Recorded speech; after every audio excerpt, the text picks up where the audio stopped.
This morning, greening up your indoors to tempt the five senses. Horticulturist and Chicago Metro Director for Ambius, Denise Senior, is here to tell us more. Good morning. Thanks for being with us. Good morning. Thanks for having me. Some of this seems obvious to me. For example, the site. We look at a plant, it looks beautiful. So that one is more along the lines of, I think, everybody agreeing. But tell us why you think the site part is so important. Okay. The psychological and physiological effects of plants are well documented, but we forget how they're stimulating to our five senses also. So let's take sight.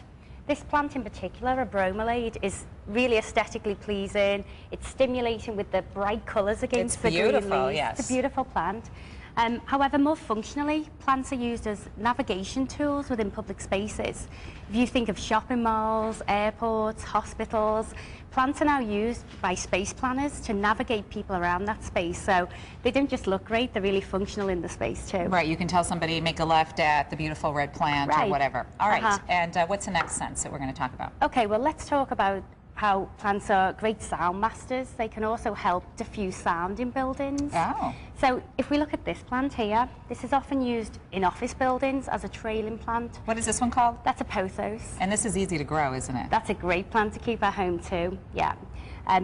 If you think of a busy office, you've got telephones ringing, people chatting, all this background noise, and plants can actually help diffuse that sound and make it a more calming, less stressful place to be in the workplace. And really diffuse the sound, like you hear less noise, or it just gives you a calming effect when you look at it?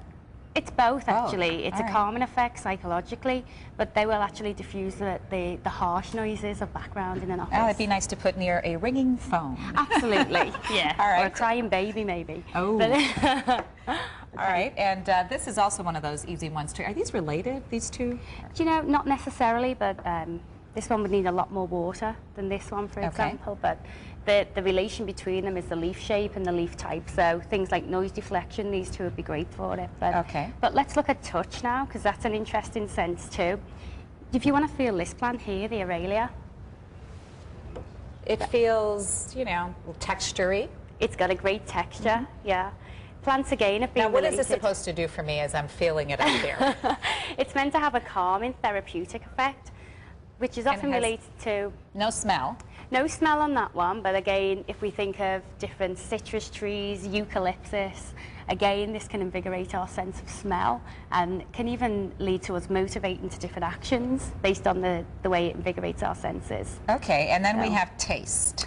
Taste as well. Lots of plants now being used in the food arena.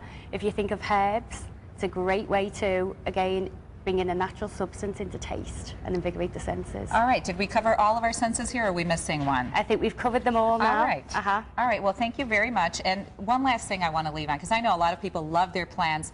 They talk to their plants. Does that have something to do also with the senses, or? Again, that's a nice way to relax. It's a very calming thing to do. Just worry if they answer you back. That'd be the thing to worry for. But again, it's a therapeutic benefit. All right, well, thank you very much for joining us today, Denise. We really appreciate it. And these are the two easiest ones to grow, right? Yeah, all right. They are. All right, thank you very much. And for more information, you can log on to our website, NBC5.com. Make sure that you click on the As Seen On link. Natalie, back to you.